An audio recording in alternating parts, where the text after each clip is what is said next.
leaders build teams that win together. And in this section, we're going to talk about the kind of leader that builds a great team, the challenges of having a dysfunction team, and the strategies in building a winning team. And probably at the part 2 of this section, we're going to look at, and which is on another date, we're going to look at the qualities of what makes a great team player. Please, I want us to remember that winning team don't just happen. And that's true. To have a winning team is not fantasy, is not theory. Winning teams are built by leaders who are intentional, who choose greatness every day. They are intentional about the kind of team they want. And the question I have for every one of us in any space that you may have or you're operating from, do you have a winning team? Do I have a winning team? Are you able to excel and function in your field as a result of the teams that you work with? In 2025, I had the privilege of attending the International Maxwell Leadership Conference in Orlando, Florida, as a member of the Maxwell Leadership Team. It was one of the most exciting and transformative experiences of my life. It did not just inspire me, it shifted my mindset and elevated my thinking. For the first time, I did not just hear about great leadership and teamwork. I saw in action at the International Maxwell Conference from the moment I arrived at the registration venue, I observed something powerful. There was cohesion, there was collaboration, and a sense of belonging by every team member of the Maxwell leadership family, both from the employees and also the coaches who served as volunteers during the leadership conference. The energy was electrifying, and you can easily blend and accepted into the group. There was a deep, genuine sense of care. I saw it. It was not fake. It was so real. Everyone among the members who I have never met, they were willing to accept me. They valued and accepted me into the family, and everyone was open. They were welcoming. They were ready to connect. And then I saw excellence at the highest level I could imagine. Not forced, not artificial. It was natural. It was consistent. It was intentional. In fact, what struck me at the Maxwell leadership was that the reality of seeing John Maxwell, that he is not just teaching leadership, but he was living it. And not just John Maxwell, but every other person, particularly the CEO of the Maxwell Leadership, which is Marco, the Vice President Chris Robinson, and the entire Maxwell leadership team. Their culture was not a theory. It was a daily practice. During the Q&A section, and at the time, we had an opportunity to have the meet and greet section. I had the privilege of asking a question that I have held within me. It's been bothering me, and I just wanted to ask the questions. And at the question section time, I asked John, how are you able to lead over 50,000 coaches across the world with such effectiveness and consistency? I was curious. And again, I asked him, how are you able to host a program of this magnitude, with this level of excellence, with this level of coordination, with this level of teamwork? And to my surprise, his response was simple, yet it was profound, and it stayed with me. That moment, honestly speaking, it ignited something within me. It made me realize that greatness in team is never accidental. It is intentional, and it always starts with the leader. And it is on this basis I strongly feel that if a team must be great, the leader must first be great. The leader must be intentional about the culture, about the people, about the values, and about the growth of any system, of any organization. And let me quickly say here that leadership is not just by holding position. Leadership is influence. And every one of us, at every field you may have find yourself, you're a leader. I am a leader. Whether you are in your, as a family person, you're working in an organization, you're working in a ministry, you're working, in a parastatal, wherever you may find yourself, as long as you can influence somebody to do something on your behalf, you're already leading. An authentic leader is someone that is genuine. An authentic leader is someone that is self-aware and value-driven individual who lead with integrity, who lead with transparency, who lead with purpose. If you would have a winning team, I want to inform every one of us that your leadership must be authentic. It starts with you as a leader. Are you a leader in your field, in your endeavors, that lead with authenticity, that lead with integrity, that lead with transparency and purpose? Authentic leaders, they don't just rely on position or power. They earn trust through consistent vulnerability and ethical action. Their focus is not just on results, but on the people, but on the purpose, the vision, and the long-term impact of the organization, of the ministry, of the family, of whatever objectives or activities that they are working over at a particular time. According to my revered mentor, John Maxwell, he said, authenticity alone will not grant you success. No matter, even though we are saying you should be an authentic leader, I just want to let everyone know that being an authentic leader only will not grant you success. But without authenticity, the leader's failure is guaranteed. That's the challenge. As much as being truthful, as much as being a leader with integrity may not grant you success, because there are other components which we'll be looking at. But not being an authentic leader, I'm telling you, is a big risk, because failure is inevitable. Authentic leaders, they align with vision of the organization. So if you look at your activities in that organization, in that office space you are operating from, are your actions on daily basis aligning with the vision of the organization? Yes, you may be the proprietor, you may be the entrepreneur, the CEO and the owner of your enterprise. What is your vision? What is your goal? What are you driving at? And what are you doing on daily basis, on weekly basis, on monthly basis, in building the kind of leadership, the kind of system that you want to have, and impacting that also into your team? Authentic leaders, they empower their teams, they create clarity, and they cultivate an environment where everyone is committed to a shared goal and capable of achieving it all together. This is why to be an authentic leader is important. It's not negotiable. Being an authentic leader is not a negotiation for anyone. Please, and I need to tell us that if you must be a great leader that wins with the team, you have to be an authentic leader. Quickly, let's look at why authentic leaders build winning teams. Number one, they create trust-based culture, not fear-based compliance. That's one of the things. As an authentic leader, you are able to build and create a trust-based culture and not a fear-based compliance. People are not working with you out of fear, out of rule. That is a mindset of a position level leader. Number two, they align individual purpose with organizational vision. They are focused on the vision, and they make sure that themselves as the leader, they themselves and the team are aligned. Number three, they prioritize long-term success over short-term wins. That's what makes an authentic leader a winning team. Building the right team that focus on winning.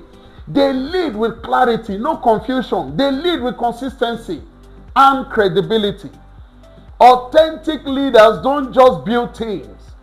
They build committed, aligned, and empowered communities. Are you that kind of a leader that you are building teams? Are you that kind of a leader that you are building systems?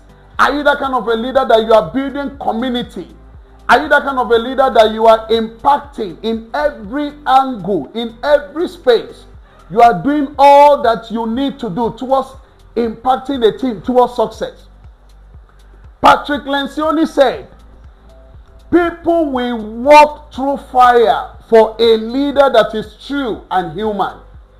People can go any far, they can go to any length to stretch themselves for a leader that they know that cares about them.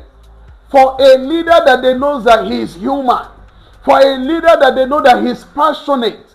The team will go far to ensure a true leader wins. They ensure everyone sees the vision. They ensure that everyone understands their roles and they feel valued in the journey towards success.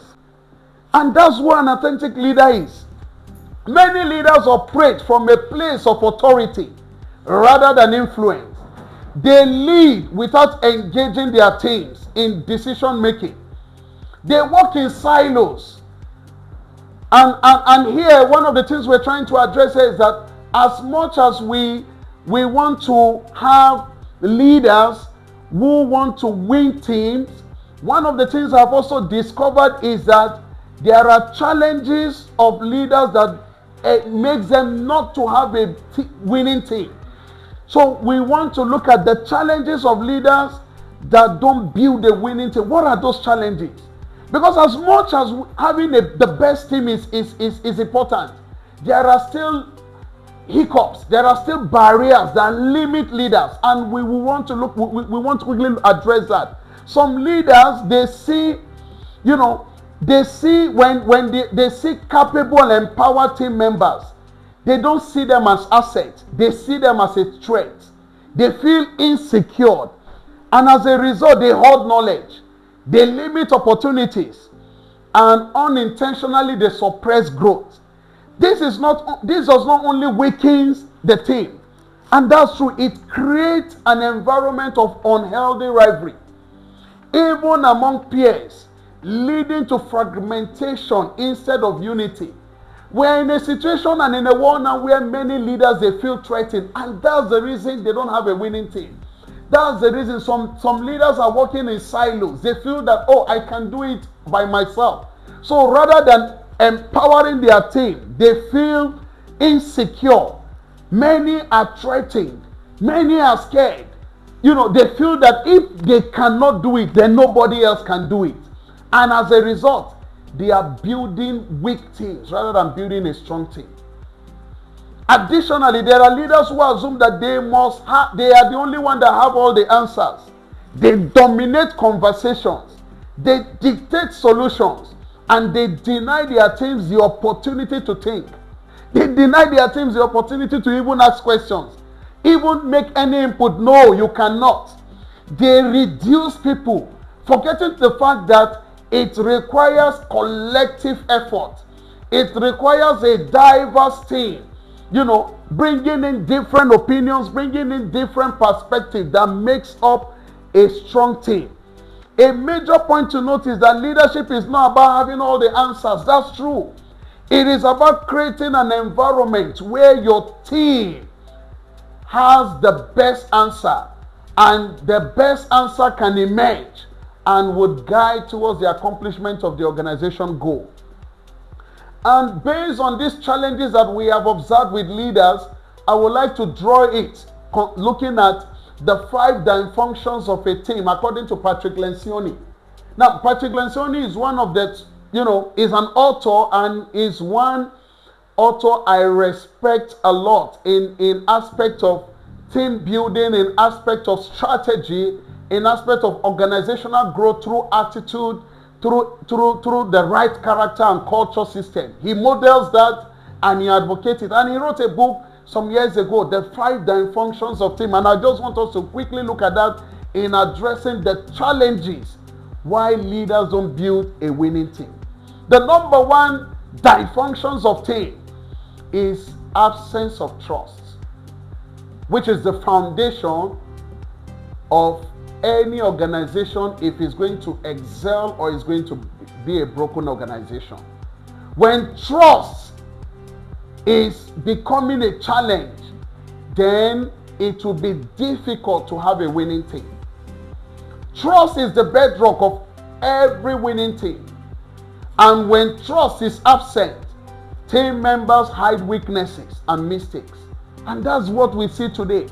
People are scared to even share their the challenges the organization is facing, or even when they make mistakes. Why?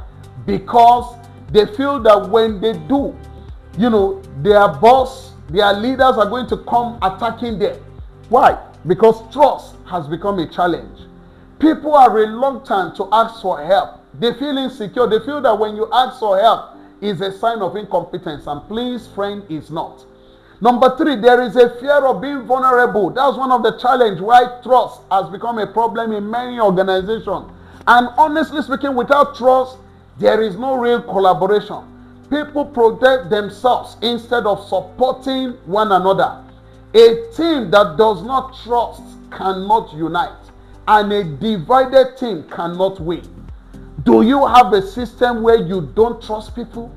Are you operating as a business owner where trust has become a challenge? And many people, we are having some of this challenge as a result of some people who tell, oh, somebody has cheated me 5 years ago. Somebody, I have gone into business, I have had people working under me and they have defrauded me, and that is the reason I no longer trust any employee.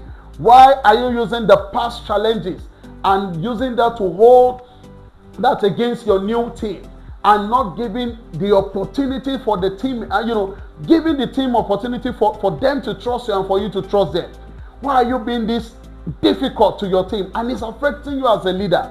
The number 2 challenge that affects leaders from having a winning team, according to Patrick Lencioni, is fear of conflict. And honestly speaking, silence replaces progress. Where conflict, we are scared to have, to conflict. And now when we talk about conflict here, we are not trying to say, oh, we are blowing each other. No. But as much as there is a structure, there is an organization, there are 2 or 3 people working in a setup, to be honest, there are going to be conflicts. Now, the conflict means here that there is going to be varying opinions. There are going to be varying ideas. And we are going to be discussing about it and bringing out the best that will help the team. But where people are scared, they don't want to step on people's shoes. They don't want to step on each other. Oh, whatever the boss says is fine. Is a risk. And it scares away the capacity of your team to build a winning, to become effective towards winning. Where there is no trust, there is no healthy conflict. And when the teams have so much of fear of conflict, people avoid difficult conversation. That's one challenge. Meetings are artificial and they are unproductive. Real issues remain unresolved beneath the surface. This is a problem in families. Many spouses, this is the problem. Many homes between parents and children, this is the problem. So when we're talking about leadership in building a winning team, we're not just looking at from an organization perspective only. It's cut across every area that you can think of. Are you scared of conflict? Are you scared of having a difficult conversation with someone? Having an honest feedback is important, because great decisions are born out of honest debate. When conflict is avoided, teams settle for mediocre ideas, and silence may feel safe, but it kills innovation and excellence. Number 3 challenge is lack of commitment. When there is no commitment, people will not speak up and they will not be buying in. And when commitment is lacking, decisions are unclear and they are not fully supported. And this affects a winning team. Team members second guess direction, no clarity, no direction. There is hesitation and inconsistency in execution. A team that is not committed will move slowly, will move inconsistently and without conviction. And when there is no clarity or buy-in, results become accidental and not intentional. This is one of the challenge. When you are having a dysfunction team, commitment is lost. People no longer give their best because they feel that, oh, whatever, if I make my input is not accepted here.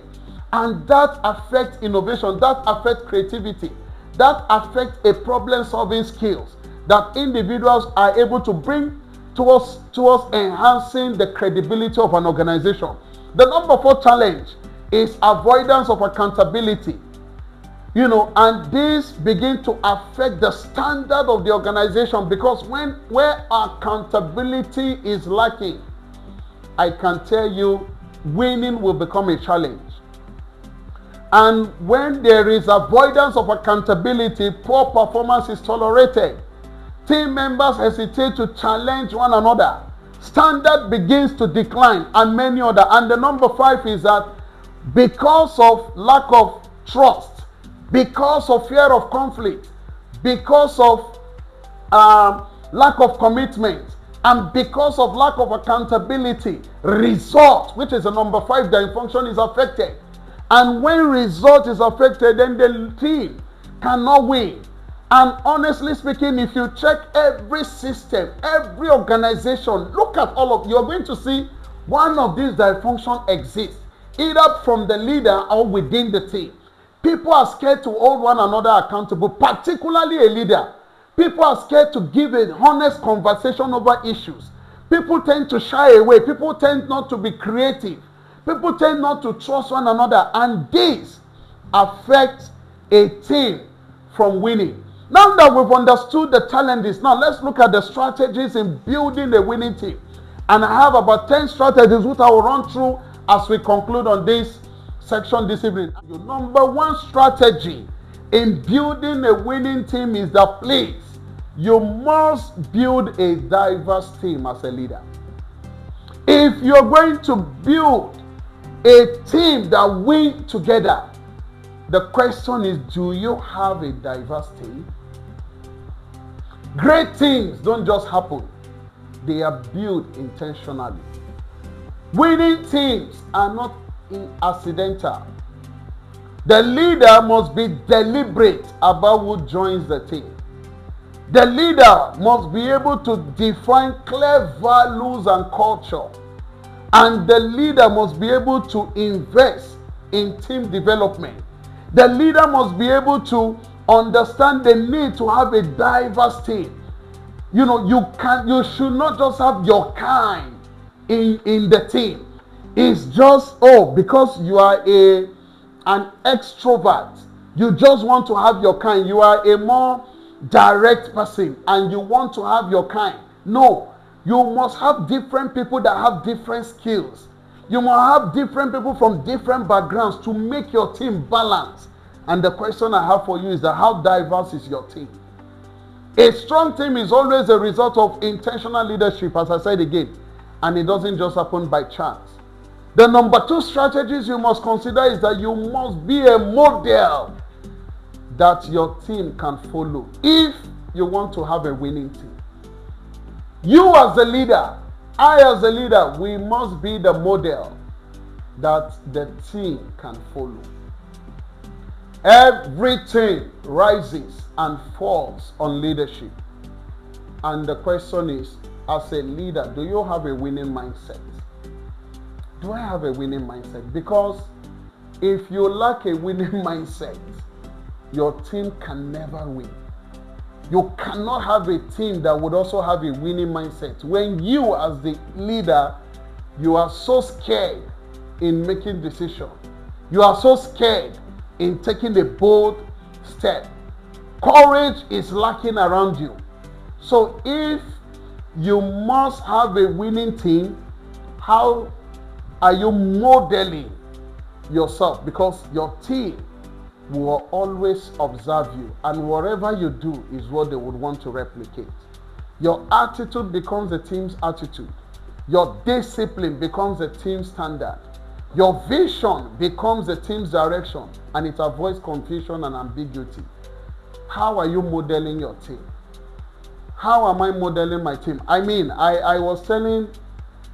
I was sharing that with the Elevation Master masterclass team, and I was also on a speaking engagement last weekend, and I was telling at the College of Chaplains, I was sharing with them that I've been away from my current location, which is Mozambique, my primary assignment, over almost a month now, and everything is going on. I mean, we're currently having our annual audit currently ongoing, and I'm just supporting the team here remotely. Now, what is going to make me at a very crucial moment like this to be away from the team is because there is already a balanced team that, with the help of God, with the kind of engagement we've been able to have together, we've been able to have an effective and a structured team that can work independently, even without me. Many leaders, they cannot leave their, even when they are on leave, they cannot assign responsibility to another person. Why? Because they are scared. Are you that kind of a leader? What model are you building if you actually want to have a winning team? Number 3 is that if you must have a winning team or build a winning team as a leader, assign the right people to the right roles. Because it's not just about having a diverse team alone. If you are failing to assign right people to the right role, it's also a challenge. If you are failing to understand the composition of every member of your team, what is their strength zone, what is their weakness zone, and assigning them, encouraging them, providing them the platform for them to succeed, the team may be dysfunctional. It is not okay to have a diverse team, as I said, but you must be able to assign the right people to the right roles based on their strength areas. Strong teams win because people operate in their strength zone. Roles match the giftings and the competence that people have, and weaknesses are managed, not ignored. Are you a kind of leader that you are able to understand the roles and assigning people to the right roles? This is important if you want to have a winning team. Number 4, if you're going to build or developing strategies in building a winning team, you must instill a culture of trust and accountability, non-negotiable. If the team must win, then trust must be earned, and it starts with you as a leader. Accountability cannot be ignored. So just ask yourself, in any field you find yourself, what has been the challenge that you've not been able to trust people? Why? Because, if you look at even nations, you look at presidents, particularly from the context of Africa, this is one of our challenges. This is a challenge affecting us even in Africa, where leaders don't trust even the people working with them. This even happens in churches, in our religious centers. We have people, trust has become a challenge, and you want a team to win, you don't trust people? No. So please, I want to encourage you that whatever position you may be holding, to build a winning team requires a culture of trust, requires a culture of accountability. Do you hold your team accountable? Or you are that kind of a leader that, you massage issues, you massage problems. When Mr. A is doing something, Desire is doing something, because Desire is your guy, you don't say anything. But when it's Omotola, you hold her very hard. You are too harsh to one employee and another employee within an organization. We see parents doing the same thing even among their children. And they don't even know that the children are watching. How accountable? Do you hold yourself accountable? Do you hold your team accountable? This is very critical. Number 5 is that if a team would win, then please make continuous growth non-negotiable. Growth can never be something that you can avoid. Growth must be something that it has to be a continuous thing. And it starts with you, a leader. How often are you improving yourself? Many leaders over the past 2 years, 3 years, 5 years, no value, no personal development, no personal growth. If the organization don't sponsor them for training and programs, they are not willing to sponsor themselves. Are you that kind of a leader? And when you don't grow, how do you expect your team to grow? So what investment are you making towards ensuring that your team is growing? Because what would make your team to win is the ability to continue to upscale their skills, the ability to continue to refine, their learnings, their understanding. And it starts with you as a leader. Growing individually and collectively. A team that stops growing starts losing. And this also reflects even in homes. Spouses, I encourage you, as the husband is growing, please let the wife grow. As the wife is growing, let the husband grow.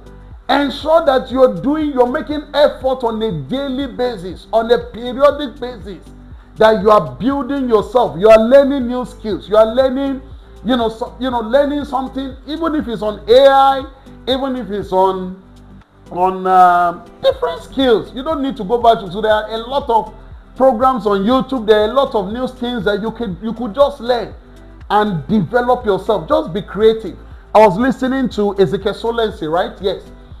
The Lean Simple Strategies CEO, and he was sharing that every week, is it every week or every day, he makes sure that his team listen to a YouTube video of about 30 to 45 minutes daily to learn something new.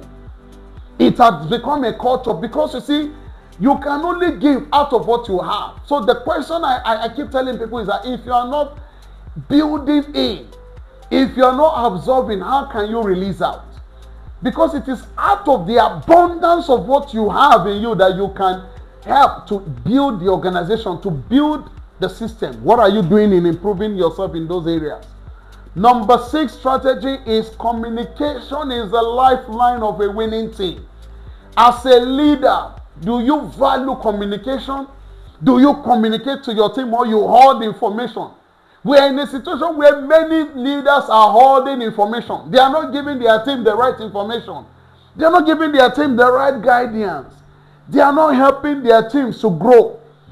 Information has become a challenge.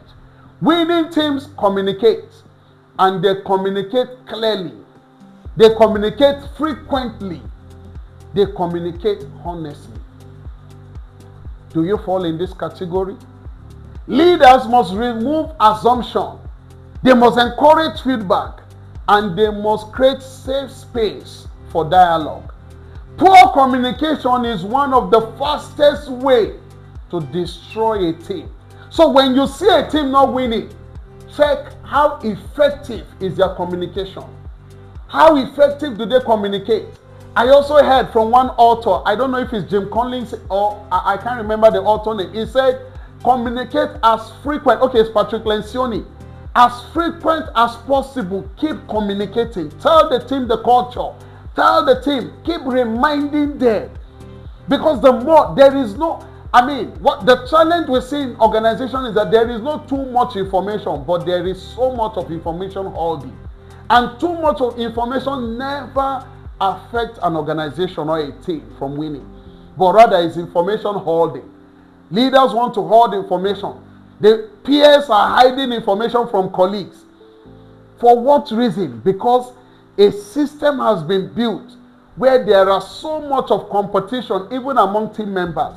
This is the challenge that Microsoft had at a particular time until Satya Nadella became the CEO of Microsoft, I think in 2015, and he transformed Microsoft completely from a culture of competitiveness among units and departments. Everybody sees themselves as a technology guru, and it was affecting the growth of Microsoft until a CEO, a leader came in and changed the game.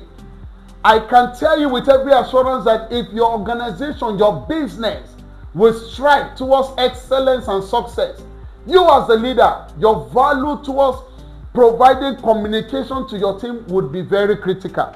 Number 7, strategies in building a winning team is that you must build resilience to thrive under pressure. How resilient are you as a leader? Particularly because the truth is that we don't know you as a leader until there are challenges, until there are problems to solve. That is when true leadership shows up. True leaderships are not tested when everything is fine. True leadership are tested in tough moments, in tough times, in pressure moments. That is when your character shows up. That is when the real you as a leader shows up. How are you holding on? Are you a leader that builds resilience, encourage your team, or you give up easily? Are you a leader that you think through before making a decision, or you rush in making a decision? Leading through uncertainty and change is critical. Maintaining morale during setback is key. You must be the motivation of your team as a leader. You must be the motivation of the unit. Strengthening team cohesion in adversity. Avoiding burnout in a high-performing team. Pressure reveals the true strength of a team. Number 8, strategy is managing conflict and turning it into collaboration. Conflict is not the problem. How it is handled is the problem. Are you seeing managing conflict and turning conflict into collaboration? Differentiating healthy and unhealthy conflict. Resolving issues without damaging relationships. How are you leading? Are you a kind of a parent that when issues are happening in your home, in your family, you just keep quiet and you're not able to solve the problem? Are you a kind of a leader that in your community, things are happening and you are not talking? Are you a kind of a leader that in your church, things are happening, people are having issues and you're not ready to resolve it and ensure that there is collaboration, and in that department, in that unit, there is no progress because two people are fighting in that department in your organization?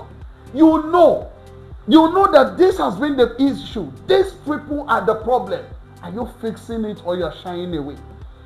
It's key as a leader that you must manage conflict and turn it as collaboration. Number 9, please understand that it is results that matters.